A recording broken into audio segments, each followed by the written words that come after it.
আসসালামু আলাইকুম। তো আশা করি নিশ্চয়ই সকলেই ভালো আছেন। আমি কি আপনারা সবসময় ভালোর দলেই থাকুন। তো ফাইনালি এলিসন বেকার ইজ ব্যাক।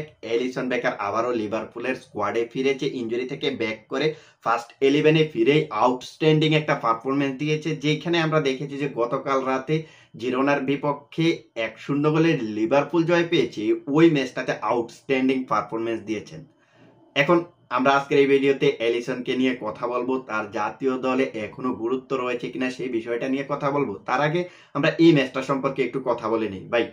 গতকাল লিভারপুল জিরোনার বিপক্ষে খেলতে নেমেছে, যেই জিরোনা লিভারপুলকে একের পর এক আক্রমণ করে, একের পর এক তাদের ডি বক্সে থ্রেট ক্রিয়েট করে যেভাবে একের পর এক শুট নিয়েছে, সেজন্য তাদেরকে ভাই অবশ্যই জিরোনা ভালো খেলছে, তাতে কোনো সন্দেহ নেই। এখন আপনি যদি মেসেজ টেস্টটা দেখেন তাহলে দেখতে পারবেন যে জিরোনা কম শতাংশ বল দখলে রেখেও কিভাবে একের পর এক লিভারপুলের ডিফেন্সকে চ্যালেঞ্জ জানিয়েছে। এখন যদি আপনি মেসেজ টেস্টটা দেখেন তাহলে দেখতে পারবেন যে এই ম্যাচটাতে মাত্র 38% বল দখলে রেখেছে জিরোনা, যেখানে তারা 13টা শুট নিয়েছে। আর ওই 13টা শুটের মধ্যে তাদের ফার্স্টে না 6টাই ছিল অন টার্গেট। এখন আপনি যদি লিভারপুলের কথা বলেন তাহলে দেখতে পারবেন যে তারা 62% বল দখলে রেখে 15টা শুট নিয়েছে, যেখানে 7টাই ছিল তাদের অন টার্গেট। সো আপনি এখানে দেখতে পারতেছেন যে জিরোনা লিভারপুলের চাইতেও অনেক কম বল দখলে রেখে তারা একের পর এক শুট নিয়েছেন। আর এই শুটগুলা ফিরিয়ে দিয়েছে কে? অবশ্যই এলিসন বেকার। এলিসন বেকার যদি এই ম্যাচটাতে এভাবে সেভ না করতো, নিশ্চিতভাবে এই ম্যাচটা লিভারপুল হারতো। মানে এমন এমন আমি সেভ দেখেছি যে এলিসন বেকারের, যে ওইগুলা গোল হয়ে যাবে, বাট ওই গোলগুলোও কিন্তু তিনি সেভ দিয়েছেন।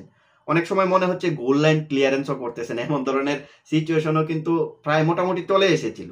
তো আজকের এই ভিডিওতে আমরা এলিসন বেকারের পারফরমেন্সটা নিয়ে যদি কথা বলি তাহলে বলবো যে এই ম্যাচটাতে ফার্স্ট 5টা সেভ দিয়েছেন, যেখানে 2টা ছিল ড্রাইভিং সেভ, এবং ওই সেভ গুলার মধ্যে 4টাই ছিল ইনসাইড অফ দ্য বক্স, অর্থাৎ তিনি বক্সের ভিতর থেকে 4টা সেভ দিয়েছেন।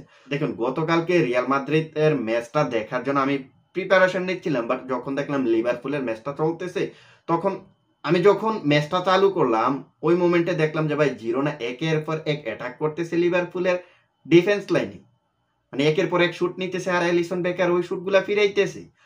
তো এখন বর্তমানে এলিসন যে ফর্মে আছে, অর্থাৎ তিনি ইনজুরি থেকে ব্যাক করে যেই লেভেলের পারফরমেন্সটা দিয়েছেন, ওই পারফরমেন্সের পরে এখন ব্রাজিলিয়ান ফ্যান যারা আছেন তারা আপনারা বলবেন যে এলিসন বেকার ওই ক্লাবেই পারে, জাতীয় দলে পারে না। ভাই দেখুন এলিসন বেকার জাতীয় দলেও বেশ ভালো খেলে, বাট তার যে উইকনেসটা হচ্ছে তিনি পেনাল্টি সেভ দিতে পারে না।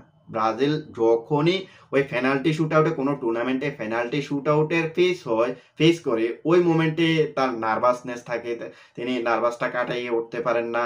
তিনি ওই মোমেন্টে মানসিকভাবে অর্থাৎ মেন্টালি ফিট থাকেন না, আমার কাছে এই জিনিসটাই মনে হইতেছে। সো এই কারণেই কিন্তু বারবার এলিসন বেকার ওই পেনাল্টি শুট আউটে ব্রাজিলকে রক্ষা করতে পারতেছে না। এটা বাদে আপনি যদি এলিসন বেকারের বাকি সাইডগুলো দেখেন তাহলে অবশ্যই দেখতে পারবেন যে এলিসন বর্তমানে এখনো পর্যন্ত যেই পারফরমেন্স দিতেছে ব্রাজিলের হয়ে, সেই পারফরমেন্স অনুযায়ী এখনো ব্রাজিলের ফার্স্ট চয়েস গোলকিপার থাকবে, তাতে কোনো সন্দেহ নেই।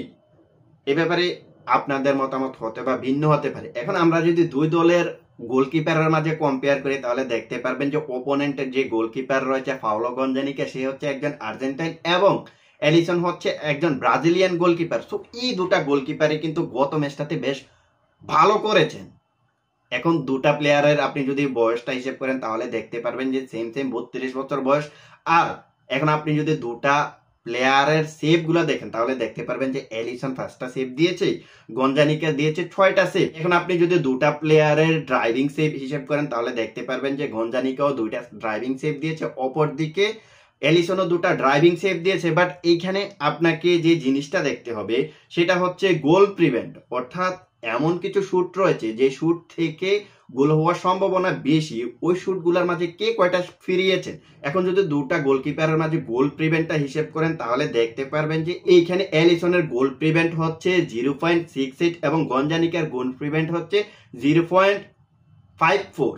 সো এটা হচ্ছে দুটা গোলকিপারের মাঝে যে কম্পেয়ার, সেটা এই কম্পেয়ারের মাঝে এখানে কিন্তু মোটামুটি দেখাই যাচ্ছে যে এখানেও এলিসন মোটামুটি ওর চাইতে বেশ এগিয়ে আছে। তো এই ম্যাচটাতে এলিসন বেকার যে ধরনের পারফরমেন্স দিয়েছে, এর থেকে আমরা এক্সপেক্ট করতে পারি যে ইন ফিউচারে আবারও ব্রাজিল জাতীয় দলের ফার্স্ট চয়েস গোলকিপার হবে এই এলিসন বেকার। তো এই ব্যাপারে আপনাদের মতামত কি সেটাও কিন্তু জানিয়ে দিতে পারেন কমেন্ট সেকশনে। তো আজকের ভিডিওটা এখানেই শেষ করব। যাওয়ার আগে বলতে চাই, আপনি যদি ফুটবল রিলেটেড এমন এমন ভিডিও দেখতে চান তাহলে চ্যানেলটা সাবস্ক্রাইব করে রাখতে পারেন, সেই সাথে ফেসবুক থেকে দেখে থাকলে ফলো করে দিতে পারেন।